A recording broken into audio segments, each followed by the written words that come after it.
What's up guys, it's my girl CatCorelli and this is episode 272 of my Cat Vibes series. Today we're painting yet another study, even though it's not called a study. The name of this work is Time Stands Still. It was a beautiful day in April, a sunny day, and the light was just beaming through the window straight into the kitchen.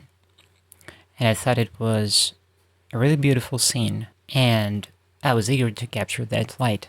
Just like in the previous video, in the previous work with the pomegranates and oranges, which still stands there on my easel and dries, I'm using a very loose underpainting here, lots of oil, very thin, with the purpose of first capturing the entire scene, then perhaps wiping out portions of it, and at some point I'm starting to paint thicker and thicker.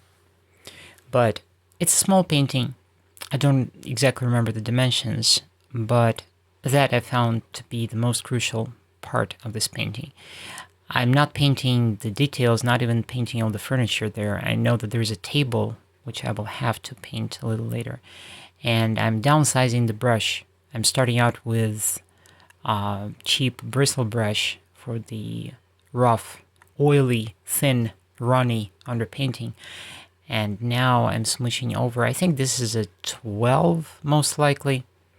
It's like an all-media brush. It's not specifically and exclusively for oil paint. But I like that it's a flat, bright brush, and it's wide, so it allows me to lay down some paint real quick. And kind of, it has the versatility that I think the palette knife doesn't have. Or maybe just I don't feel entirely confident with palette knives. I just feel that I like the bounce of the brush, of a wide, bright brush, a lot more.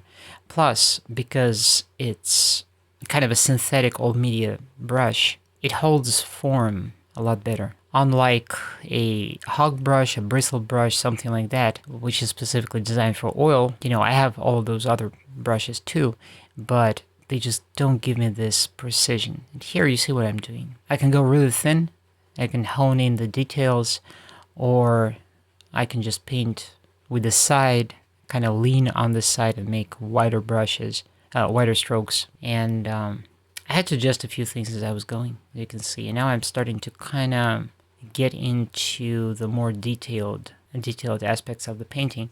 I don't remember how long did it take me. I believe it was like a one session wet into wet kind of painting. And quite honestly, I think I prefer it this way. I like this kind of speed.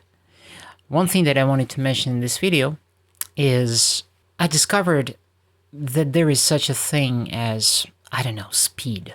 What I mean by this is there is a comfortable speed. There is a speed which I feel if I'm going slow, I feel like I'm dragging. And I don't like when I'm dragging because the work becomes old very quickly. And it's not that I'm an impatient person. I actually believe that I'm a pretty patient person, and I'm able to, regardless of the speed of my work, I'm able to deliver everything from start to finish.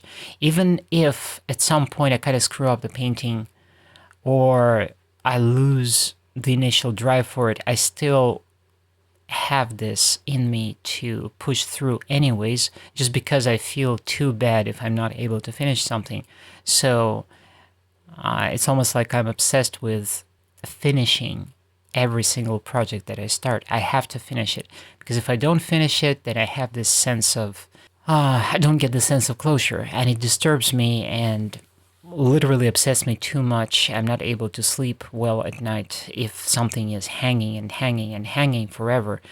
I just can't bear with this. I need that done, even the smallest of things, really. And what I've noticed is that if we imagine this to be the one side of the spectrum, on the other side of the spectrum, working way too fast, does two things. One, it kind of kills off the joy and the pace that is most appropriate for a given painting. And two is that it kind of starts to swerve into helter-skelter territory. That's what I'm trying to say. And that that I can't tolerate either. So I'm somewhere in between. I think there is that pacing which doesn't feel like I'm dragging. I go through the painting fully inspired. I like what I'm doing.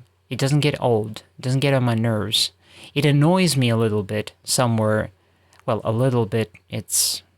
I've been very mild. It actually, at some point, virtually every painting starts to annoy me. Somewhere close to the beginning, first I'm so excited, then I jump into it, and I start painting. Then it's not annoyance really, it's rather frustration. I feel frustrated because I want to see a certain result. But at the same time, this annoyance is balanced out by satisfaction, because in the process, I enjoy the process of laying paint on the canvas. The smell of the paint, the little stuff, dipping of the brush and scooping some more paint and just putting those brush strokes in. It feels really good. But that annoyance is there too. At some point, I realized that if I'm moving too slowly, the annoyance will catch up with me. If I do not fall into that, if I move a little faster than that, or maybe just a couple of notches faster than that, then the annoyance doesn't catch up. I'm excited. I feel that there is wind under my wings, so to speak. And the whole painting turns out coherent, more coherent, and it ends up not being overdone. Because the one thing that I realized for myself, and this is my personal view, apparently, which is applicable specifically to my art, be that music or painting, is that I don't want things to be too overdone. And I think even more so with painting, one of the things that I admire so much about Impressionism, and many painters who are not hyper-realistic, who don't work in hyper-realism, who don't go for realism necessarily, the loose feel of painting, the more impressionistic or even expressionistic feel of a painting, I like it so much because it leaves room for the imagination of the viewer to wander. And that is a beautiful thing. You can look at that painting in one lighting, and then you can look at it in another lighting, or maybe on another day, and you have a different mood, perhaps, and it evokes different feelings. It's not the same exact thing every time. It's kind of makes it alive, more alive to my taste. So I think I like to allow a certain degree of looseness and impressionism in my paintings because I want them to breathe, and I want the imagination to fill in the gaps. I don't want to be ultra precise. I don't see, at least for myself, I don't see the urgent necessity to go for the nitty-gritty details. That's not the point. It's more about the feeling. But anyways, this is where I'm going to be wrapping up this episode. One little announcement that I want to make in the very end of this video is I've tried to upload a cover song, the surprise cover song, that I wanted to release on May 9th, on Victory Day, and I don't know if it's going to come through.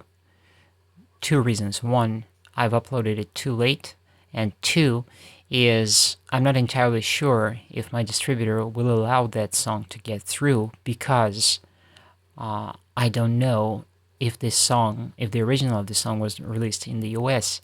So what that basically means is if my distributor will be able to obtain a mechanical license for my cover song, then it won't come out. If it will all pan out, then my cover song will appear, but I don't know on what date. I just don't know. It's out of my hands at this point. And another announcement that I want to make is on June 1st, there's going to be a collaborative track that's going to come out. It's called What It Means. That's going to be quite a lit song, I promise. And with that being said, thank you very much for being with me on my channel. I appreciate your comments. I appreciate you watching and listening to my music. If you want any of my paintings, reach out to me through ladycatherinecorelli@gmail.com to discuss the details. All of them, almost all of them, are available for sale. Ask your questions. Thank you for your comments. Have a wonderful day, and you will hear me on the next episode. Meow.